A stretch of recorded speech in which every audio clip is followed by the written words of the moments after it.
नमस्ते मित्रांनो, स्वागत आहे आपल्या नवीन ब्लॉग मध्ये। आपण निघालो जायला पनवेलला। आपला काम होता आणि यो दिसला तर लगेच लाथ लागला, कॅमेरा ऑन येतं। नंतर घेतली आपली चप्पल बघू शकता कशी आहे, कमेंट करून सांगा। आणि बॉक्स पण होता त्याच्यासोबत, पण बॉक्स नव्हता, आपण डायरेक्ट घेतली घालायला। तर नंतर घातली न मग निघालो अमन भाईच्या घरी जायला। तर त्याचं पण काम होतं गाडीचा करायचा। तर गेलो तर दोघेच भाई त्याचा दुःखी होता, कारण की त्याला बांधाय म्हणून। अमन भाईने घेतली गाडी पुसायला, ते आला गेलो जरासं पिसलावाला, कारण की लई दिवसांशी बघला याला बांधले रिॲक्ट तर काही केला नाही, पण सोडलेला असेल तो आलो तर मेलो मी, चावलंय बेकार। नंतर निघालो पनवेलला जायला। भाई बोलतोस निरा पिवाचा बोलतोय, मग निरा पिवाला गेलो। आपल्या तर आवरण नाही, भाईने निरा पिला। मग निघालो शोरूमला जायला। शोरूम मध्ये काम होता भाईचा, मग शोरूम मधला काम झाला। मग गेलो आपण उसाचा रस पिवाला, कारण की आपल्या तर उसाचा रस आवडतोय।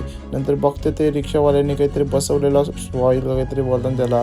नंतर मग गेलो, आपलं कपडे घ्यायचं काम होता तर केला आपलं कपडे घ्यायचं काम, घेतलं कपडे 4-5, मग निघालो घरी जायला। चला मग भेटू आता नेक्स्ट मिनी ब्लॉग मध्ये। लाईक आणि शेअर करायला विसरू नका। बाय बाय मित्रांनो।